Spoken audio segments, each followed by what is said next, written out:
আসসালামু আলাইকুম প্রিয় ভিউয়ার্স, আশা করি সকলে ভালো আছেন। আলহামদুলিল্লাহ আমি ভালো আছি। আজকে এখানে আমাদের জ্বালা মানে ধান যেখানে আলি ফালবো আর কি, এই জায়গাটা একটু সমান করতে হবে।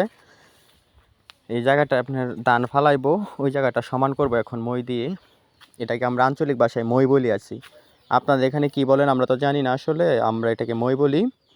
এখন আমি এটা নিয়ে গিয়ে তারপর ওইখানে জায়গাটা সমান করে তারপর এখানে ধান ফালাবো। তারপর ওই ধান থেকে যখন চারা হবে, ওই চারা থেকে ধান হবে।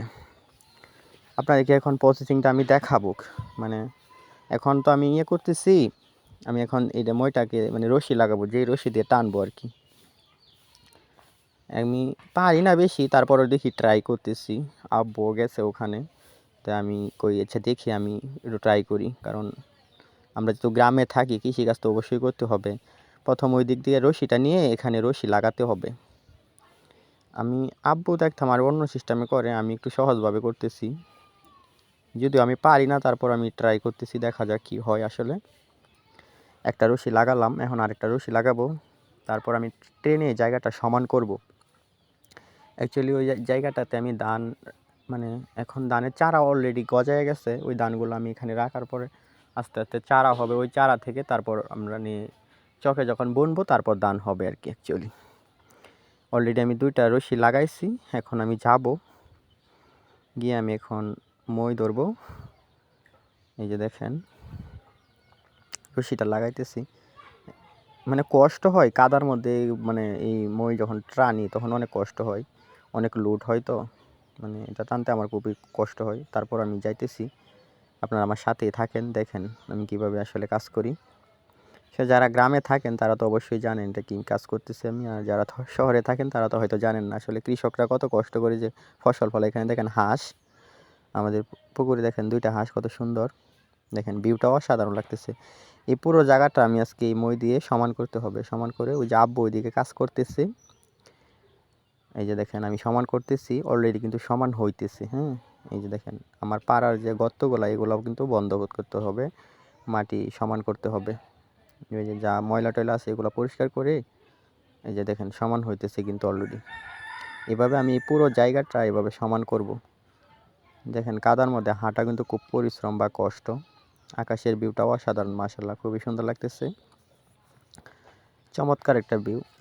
আমাদের এই পুকুর চারদিকে গাছগাছালি, মাঝখানে পুকুর, প্লাস এখানে আমরা ধানও লাগাই। জায়গাটা অনেক সুন্দর। এই যে এভাবে সমান করতেছি, দেখেন অসাধারণ লাগতেছে কিন্তু আমার কাছে। অনেকটাই কিন্তু ডেবে যাচ্ছে আমার পা। আসলে আপনারা যারা যেখান থেকে ভিডিওটা দেখতেছেন অবশ্যই কমেন্ট করে জানাবেন। অ্যাকচুয়ালি খুবই ভালো লাগতেছে। এই যে এখন আমি ওইদিকে যাব, ওইদিকে পুরো জায়গাটা আমি ঘুরে আসবো। এদিকটা দেখেন, এই জায়গাটা সমান করতে হবে।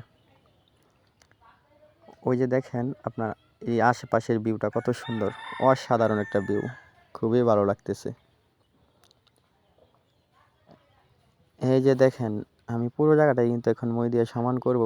খুবই কষ্ট হইতেছে, টানতেছি, তাও ভালো লাগতেছে।